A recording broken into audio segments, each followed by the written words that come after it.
Invasions, occupations, and transitions. 2022 was a year that saw our world change. For a look at the top stories behind this year's headlines, Anne-Marie sat down with CTV's chief news anchor, Omar Sachedina.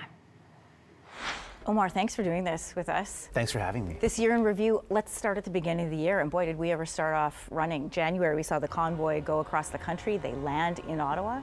We have the occupation, we have the Emergencies Act, and then this inquiry. How did that occupation and the inquiry afterwards sort of shape the events for the country for the year? Well, you know, Canada was under the microscope. The whole world was reporting on this. It was a time when you were seeing a significant ideological clash in this country, right? I think what the inquiry demonstrated is that there were gaps in policing, gaps in intelligence gathering. People will make their own determinations whether the invoking of the Emergencies Act was appropriate or not, and that is why the commission was struck. But it showed everybody and Canadians, it gave them a rare access and a rare glimpse of the inner workings of everything from intelligence to police to government. I mean, the fact that the Prime Minister of Canada was testifying, intelligence officials were testifying, it shows you how significant this piece of legislation, which was implemented in 1988 to replace the War Measures Act and was used for the first time, what a big deal that actually was to use it.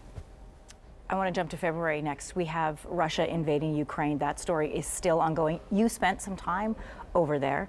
What were your takeaways of how that has impacted both here in Canada and, and around the world? Well, I think, look, geopolitically, it has allowed NATO countries and allies to come together and unite and take a stand against a belligerent actor.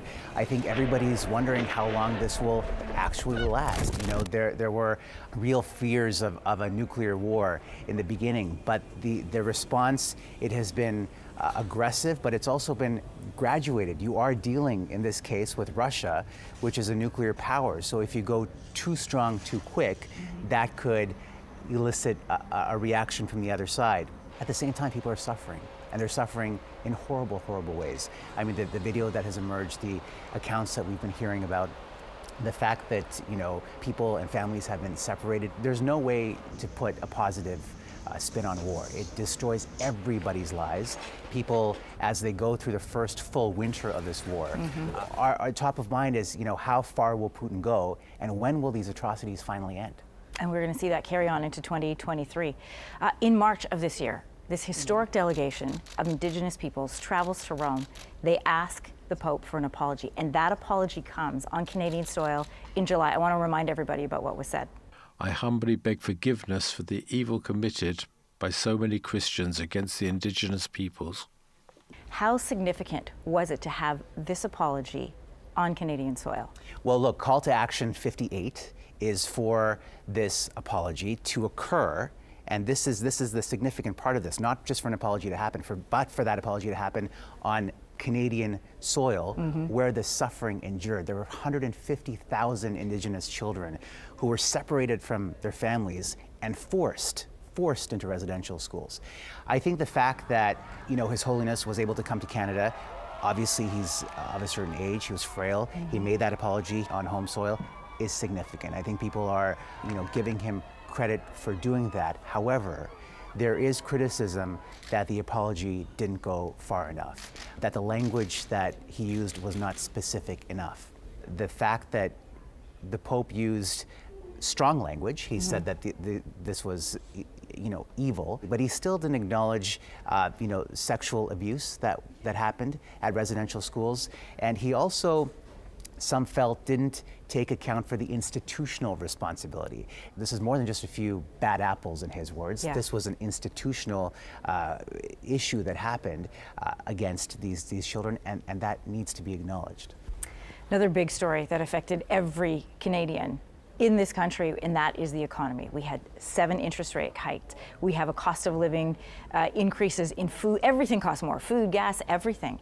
How significant was that to Canadians this year? Massively significant. I mean, people are hurting out there. When you go to the grocery store and you're paying 2 to 3 times what you would for things like lettuce, it takes a toll. And if you're feeding a family, it's absolutely not easy. Most economists are saying that we're going to be entering next year. There will be a recession. Obviously, when there are dark economic clouds, you have to prepare, not spend as much as you might ordinarily. The interest rate hikes, it's been an interesting story there as well, because even though the hikes have gone up and that sort of cooled the red hot housing market, it means that the carrying costs costs have also gone up. That said, it's important not to get too alarmist. I mean, we have been through previous economic waves before. As my parents always say to me, at least it's not the interest rates of the 80s. Finally, 2022 saw a historic year for the royal family. They had this jubilee, and then they had the passing of the Queen, and it was such a poignant moment to hear now King Charles make that announcement.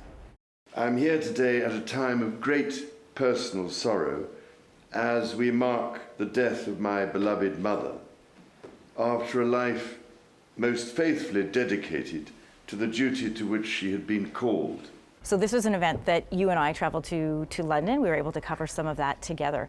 But since that time, Omar, we've had this Netflix documentary. We've had this rift between the sons, Princes William and Harry. We've got Harry's book is coming out.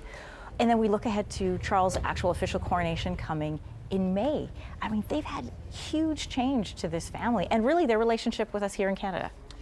Absolutely, and I think that's what all of us are watching, is to see how the monarchy, this institution, makes itself relevant with the reign of King Charles. The question becomes, will people have that same sense of affinity or attachment to King Charles? He doesn't have the benefit of the time, right? He's coming into this obviously at a later stage in life. And I think one of the successes or the benefits that the Queen had was that she had the time to sort of build that relationship. I mean, decades. In fact, right? And we saw her make mistakes too, but everybody loved her. We're already seeing conversations around the world about breaking ties with the monarchy, especially in the Caribbean. And so, we will see if that sort of develops in the new year. It may, but King Charles has a pretty steep road and a steep climb ahead for him. It has been quite a year when we sit and look back at all of these stories. Omar, thanks for coming on your morning today to look back. I appreciate it. Happy holidays. Yeah, you too. Hey, thanks for watching. If you liked this, be sure to subscribe here, or you can check out more Your Morning videos right here.